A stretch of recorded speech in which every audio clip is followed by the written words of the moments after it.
The fate of the Real Housewives of New Jersey. Where do we go from here?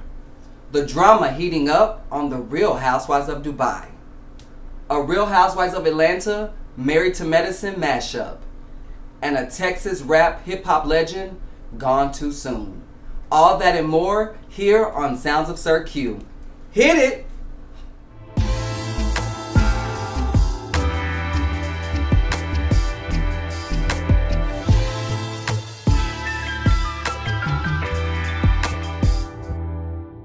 Welcome everyone to an all-new episode of Sounds of Sir Q. I am so glad for you guys to be joining me yet again, and trust and believe you guys are not going to be disappointed with this episode. I mean, there is so much going on, but then again, that's what we want, right? Like, that's the reason why I'm here. That's what keeps me coming back to you guys to give you guys my commentary and my take on the things that are transpiring right now. It is so much. But without further ado, let's just jump right into it. It's time for Hot Topics. Let me tell y'all, you know what? Of course, I always have my co-host, which is my solo cup, that is. I gotta take a sip because, I mean, it's a lot right now that's heating up in the reality world. More so really on Bravo. But then again, Bravo always got a lot going on. That's, to me, let me be honest with you, I feel like that's a good thing. Look, it's always good to maintain relevance, especially when it comes to a show, more so a network. I mean, that's what keeps us drawn in. I mean, I'm not going to lie. Like, I love me some Bravo. I mean, the shows that they have, I mean, they're pretty good, you know? But you know me, I'm geared towards the Housewives, Married to Medicine. I love to see what they got going on. But more so, this is coming from the Real Housewives of New Jersey. Season 14 was... It was mixed emotions. I mean, you have people that say that season 14 was good. Then you have some people that say season 14 was like the most horrific season they've ever watched before out of the New Jersey franchise. And then you have some people that are just like on the fence. They can't say whether it was good or if it was bad. Me personally, I really don't see how it was really bad. I mean, I felt like they delivered just like any other season. I mean, in my personal opinion, I really feel like people are feeling the way that they feel in a negative way just based off of the ongoing feud that exists between Teresa and Melissa.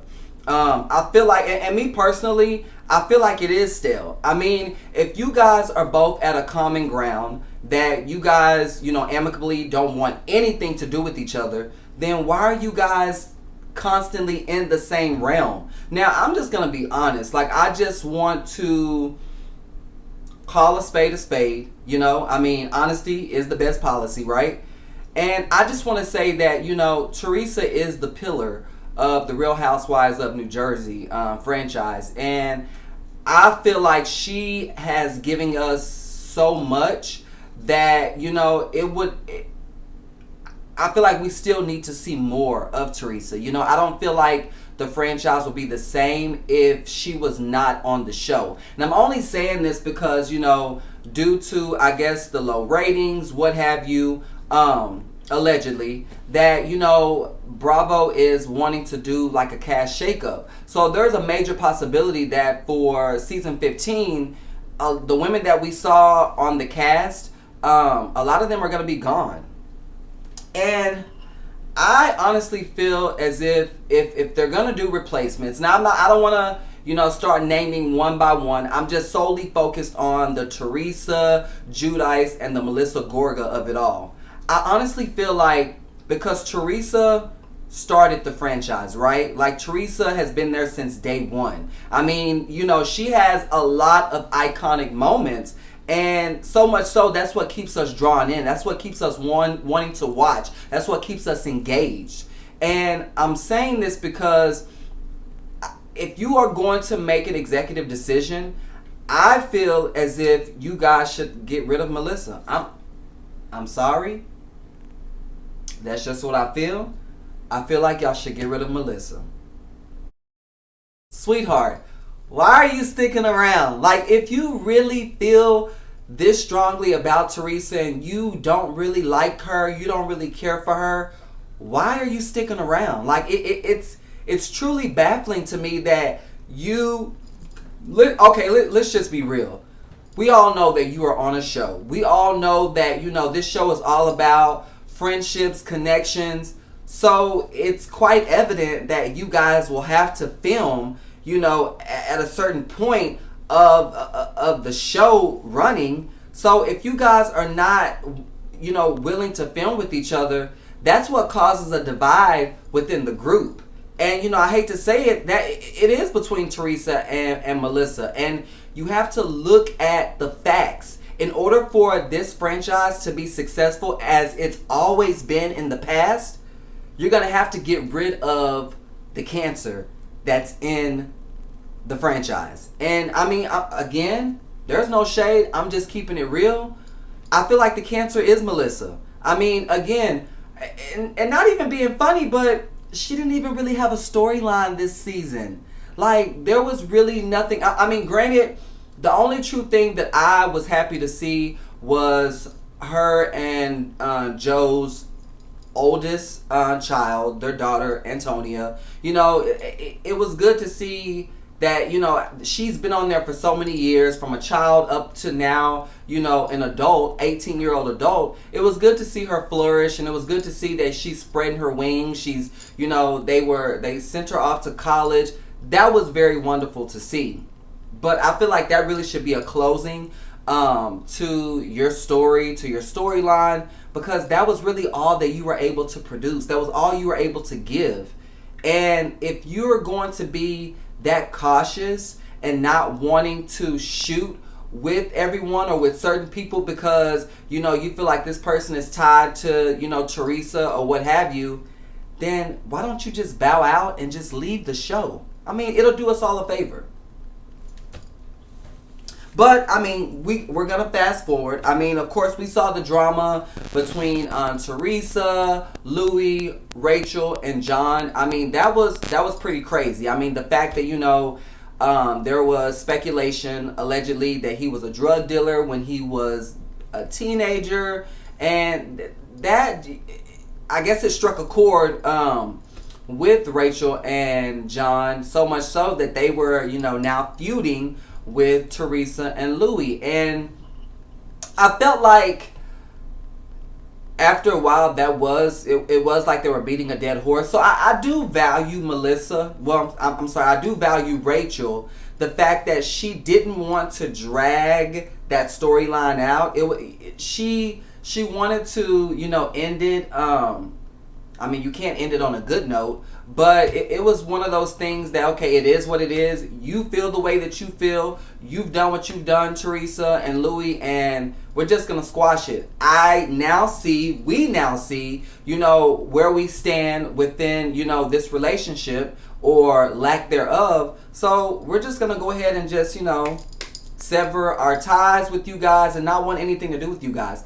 I like how that played out. Again, it wasn't dragged out throughout the whole entire season. So, I'm grateful that, they both came to an agreement that they really don't care for one another. So, it is what it is.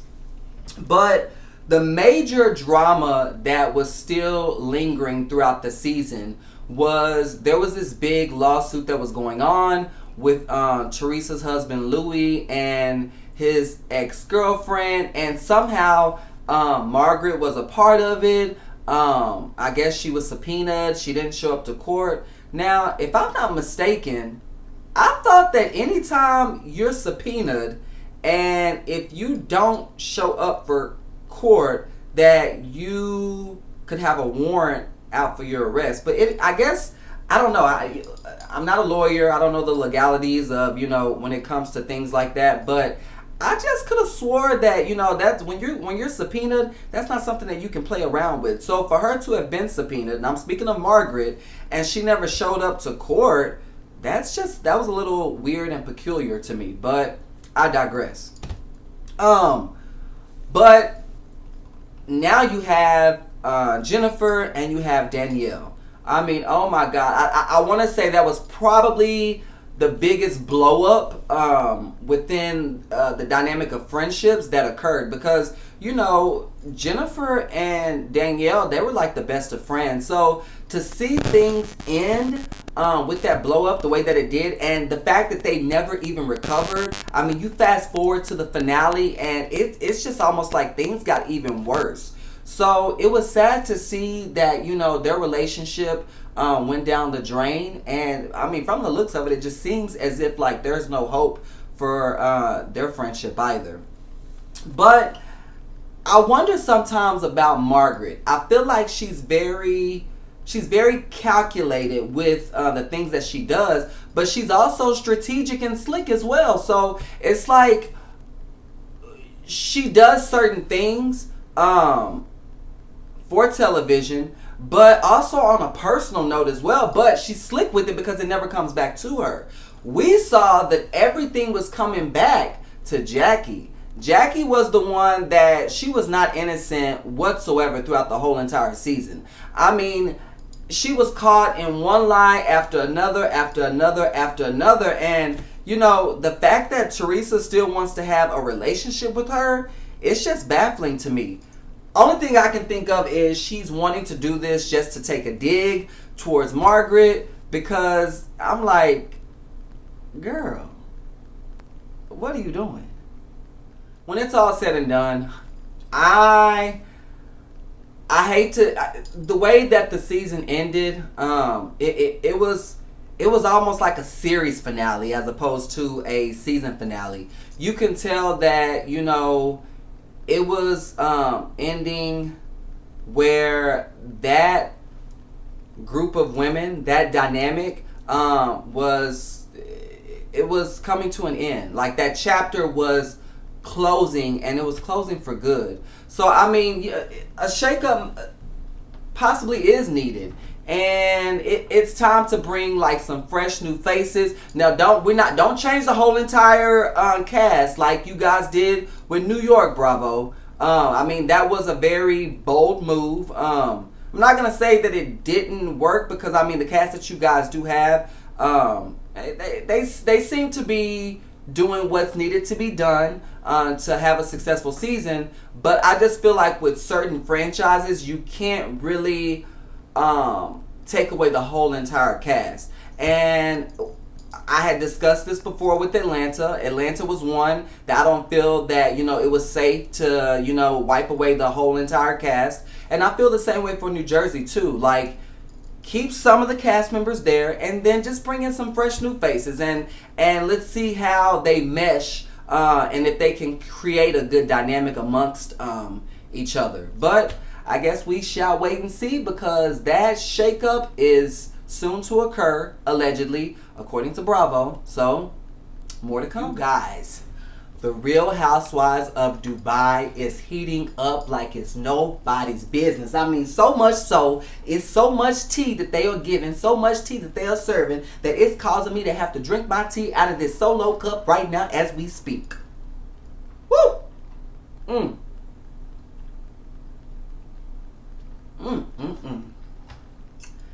And that's just how the season has been with the Real Housewives of Dubai. I mean, these ladies are bringing it.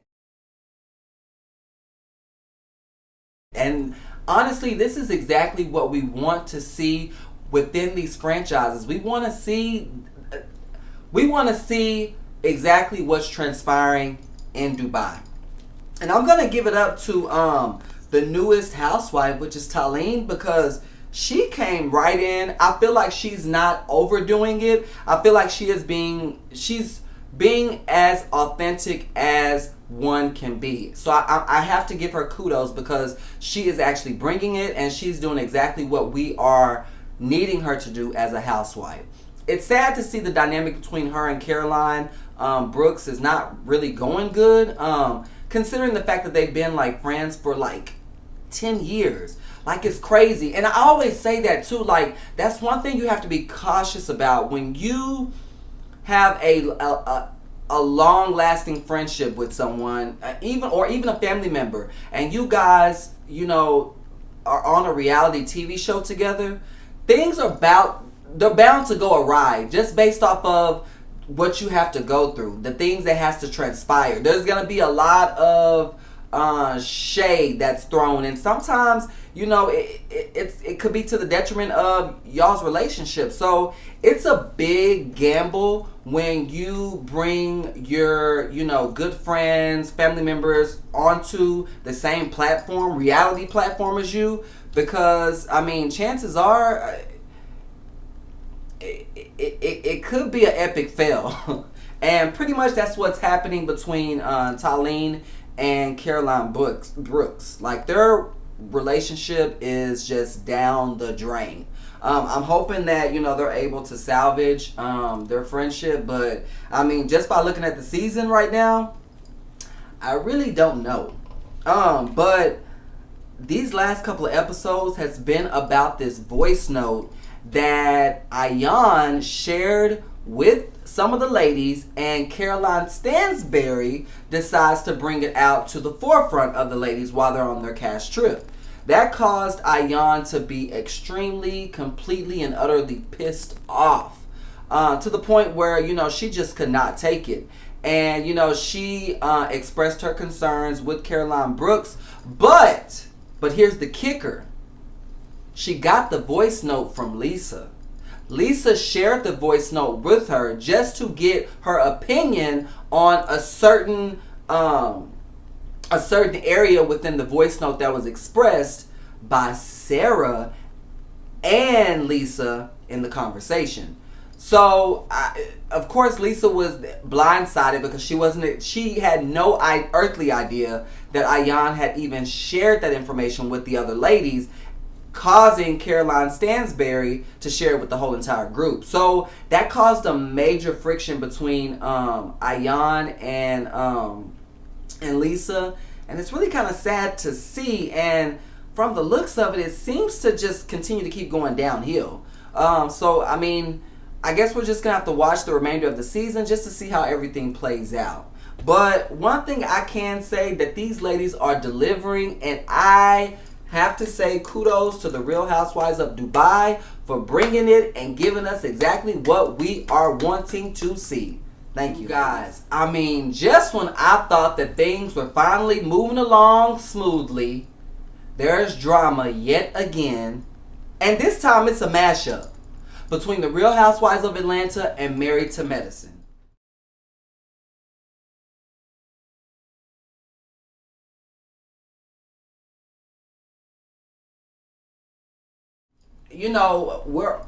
I had expressed this last episode that we were all excited, especially myself, the fact that Phaedra had accepted to come back to Real Housewives of Atlanta. Well, I'm thinking that they have reached out to her for her to come back, but it seems like there's more to it that meets the eye. And I'm only saying this because thank you to my sources. They have been bringing me information, and what's being brought to me is kind of making sense why, she was so eager to transition from, one show to the other. It appears that recently Married to Medicine was on their cash trip, and to Phaedra's surprise, Apollo was invited, and also Apollo's wife was invited. Now keep in mind, Phaedra and Apollo's wife, they don't really get along. Now the relationship and the dynamic more so is between Phaedra and Apollo, and they cohesively co-parent, for the sake of their children that they share. They're two boys. But Phaedra seems to make it clear that, she is not really caring for Apollo's wife. And that's pretty much all she says. She doesn't really drag her, under the mud. She doesn't really badmouth her or anything of that nature. But you can tell that she doesn't have a care factor for her. So, to her surprise, when she saw that they, were invited to the cast trip, she knew that things were not going to go good. And she was right. Things did go awry. So much so, they said that things got so heated that Apollo's wife, I think her name is Shireen, if I'm not mistaken, they said that she read Phaedra up and down, left and right, forwards and backwards. And that's a shocker, because we all know that Phaedra is a shade assassin. And if anyone can read anyone, it's always going to be Phaedra reading that individual. Well, to our surprise, allegedly, that's not how it went down. And they said things got so heated between Phaedra and Apollo's wife that Phaedra pretty much got up, told production she was done, and basically threatened to leave and quit the show. I don't know what happened from there, but there is some information that was given to me.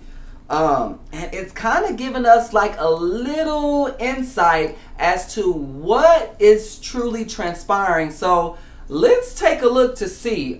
This is coming from Funky Daniva, aka Quincy. So let's exactly see what it is that he's saying, and let's see if we can make sense of this. Everything that y'all want to talk about is what's going on about her quitting and Apollo and the girl and so on and so forth. And out of respect for the production, I don't want to reveal way too much. Contessa's back this season as well.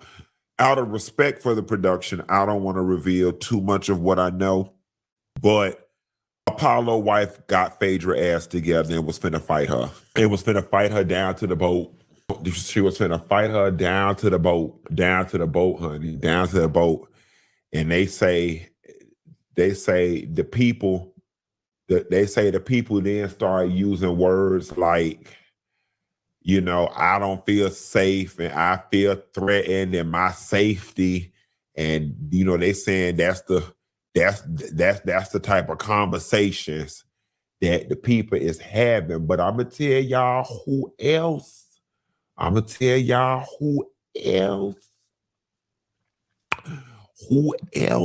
was fearing for their safety. And y'all didn't hear this from me. Come close. Baby, they say Quad new man was finna beat up Dr. G. They had went on the trip, and Sweetie and Quad got the fussing. And then when Sweetie and Quad got the fussing, somehow or another, Greg got involved. And then when Greg got involved, King got involved. And old King back because he was finna tear Dr. Greg ass out the frame. And then the people said King couldn't film no more. That's what had happened, child. People said he couldn't film no more, honey, because they said, we don't know him. They said, we don't know if he crazy. And they said, y'all can't bring him around here no more. It's one more messy piece I want to tell y'all about who Phaedra was kissing on the trip. Should I tell it? Y'all, or y'all just want to wait? Y'all want to wait and see it on the show? What y'all want me to do? Cause see, now I could tell it. Somebody say Rena Man Quad is a lesbian. I don't know if she a lesbian. Now it is a couple people said they ate her coochie, but people be lying. They be lying. And one of the girls said she had a pissy. I'm finna tell something. I'm just finna say it because it's funny and I don't believe it. And Quad, I'm saying it out loud because it's so preposterous that I don't believe it. But never mind. It ain't even gonna be worth the headache. Never mind. Lord. Why people be going around lying and saying they ate people coochie? Listen, if I tell y'all how preposterous this rumor is, if I tell y'all how preposterous, I'm gonna leave it alone. But I ain't gonna tell the rest of the Phaedra them tea. I ain't gonna tell it. I'm gonna leave it alone. I'm gonna let y'all see it on the show. But that was another that the people say person who she's dating and the person who she brought on the trip and is kissing. Child, I'm finna tell it. I'm just finna tell it. They said that oh God, do I want to tell it? I'm not on the edible. I'm fine. Somebody say Q can't hold water. No, it's just that the stuff just be trifling, y'all. It just oh, put it this way. I'm gonna tell it a little bit. I'm gonna tell it a little bit. The person that Phaedra brought on the trip, it was kissing all on the trip.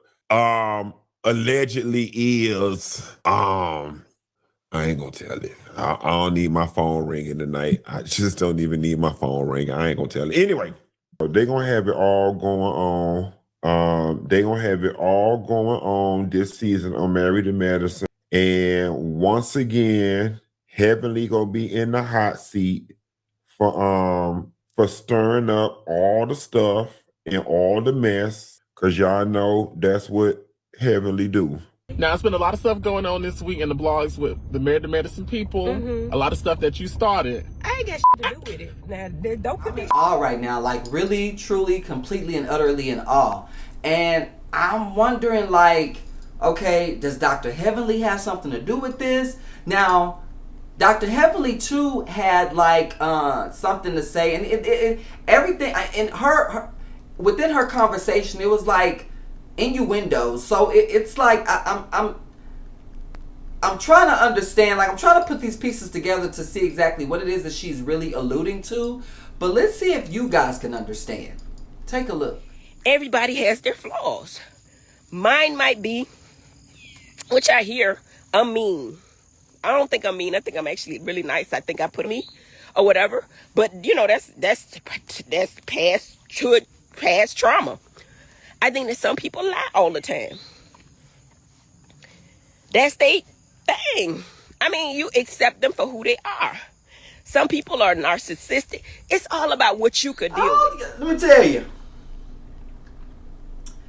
Man. It's a lot that's really going on. But let me just say, this is what we want to see. Like, it seems like it's just drama left and right. But I can't wait for the season to play out so we can really have a better understanding as to what transpired and why, you know, was Phaedra in such an uproar and was, you know, Apollo and his wife invited by Dr. Heavenly? Like, is that why, you know, Phaedra was blindsided? Like, what really happened? But I guess we're just going to have to wait to find out. You guys, it's with sad news that I bring to you guys that a true Houston, Texas rap legend, someone that I have been close to numerous times, just a little insight. I used to be a club promoter, and we used to promote this rapper constantly. He truly was very talented, and it's sad to hear the news of his passing. And I'm speaking of Club Godzilla, the Beat King. And this was just all of a sudden. And the source comes from, the information comes from TMZ, that it seemed as if he was on a radio station back in Houston, which is where he had resided. And shortly after, like, I guess his filming or taping, they said he had got lightheaded and he just like passed out and was unconscious. Lo and behold, it was due to a pulmonary embolism, and it's just still hard to believe that, you know, he passed away and it was just all so sudden. This man, you know, was like one of the reasons why, you know, clubs would be like on and popping with the music. I mean, he truly was a good hype man. To me, he wasn't just a rapper. He was a rapper. He was a DJ. He was a hype man. All of the above. And it's just so sad to hear of his untimely passing. It just goes to show that life is very short and you cannot put your dreams, your goals, your ambitions on hold. If you do have a dream, you do have a goal, and you want to execute it, by all means go right ahead and do it, because tomorrow is not promised. So let's just take a moment of silence in honor of Club Godzilla, aka the Beat King.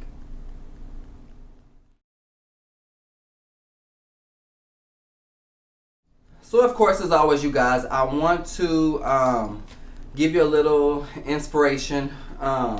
This right here is titled Sing a New Song. He put a new song in my mouth, a song of praise to our God. Many will see and fear and will put their trust in the Lord. And this is coming from Psalm 43.